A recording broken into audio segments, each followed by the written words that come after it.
মোহাম্মদপুরের পেশাদার প্রতারক আবরু মিয়ার শ্রমিক লীগের পরিচয় ফাঁস। সেজেছেন বিএনপি নেতা, গঠন করেছেন কিশোর গ্যাং। আবরুর সহযোগিতায় বিএনপির নাম ক্ষুণ্ণ করছেন আরেক মাদক কারবারি সোহেলও। বিস্তারিত দেখুন মোহাম্মদপুর থেকে রবিন হোসেন রকির পাঠানো অনুসন্ধানী প্রতিবেদনে। সারা দেশে বিভিন্ন বিটে সাংবাদিক নিয়োগ দিচ্ছে অগ্রযাত্রা। নির্ভীক বস্তুনিষ্ঠ সাংবাদিকতার প্রত্যয়ে যোগ দিন আপনিও।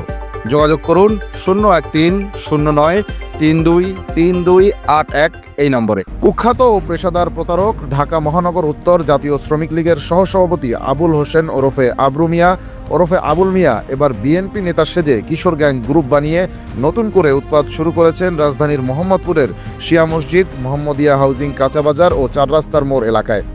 5 আগস্টের পর আবরুর বিরুদ্ধে একাধিক অভিযোগ জমা পড়েছে স্থানীয় থানায়।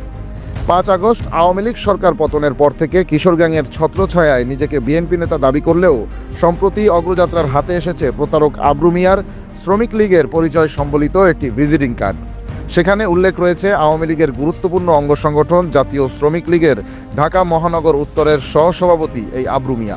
এছাড়া ওই একই ভিজিটিং কার্ডে নিজেকে আওয়ামী লীগের আরও 4টি সংগঠনের নেতা পরিচয় দিয়েছেন প্রতারক আবরু। জানা গেছে এই আবরু মিয়া একজন পেশাদার প্রতারক। ভুয়া শিক্ষা সনদ দিয়ে জালিয়াতি করে বাপেক্সে চাকরি নিয়েছিলেন তিনি।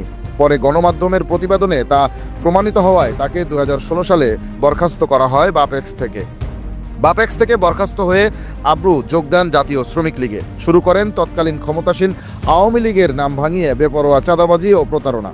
অনুসন্ধানে জানা গেছে এই প্রতারক আবরু মিয়া প্রতারণার স্বার্থে 4টি নাম ব্যবহার করেন। সেই 4টি নাম হলো আবুল মিয়া, আবুল হোসেন, আবরু মিয়া ও আবরু মিয়া আবুল।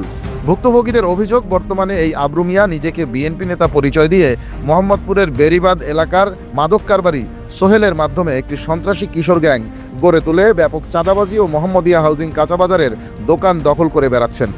আবরু ও সোহেল আইনের কোনো তোয়াক্কাই করছেন না। ওদিকে প্রতারক শ্রমিক লীগ নেতা আবরু এবং মাদক কারবারি সোহেল নিজেদের বিএনপি নেতা দাবি করায় দলটিরও সুনাম চরমভাবে ক্ষুণ্ণ হচ্ছে বলেও জানা গেছে। এ ব্যাপারে প্রশাসন এবং ছাত্র জনতার সুদৃঢ় পদক্ষেপ কামনা করেছেন ভুক্তভোগীরা।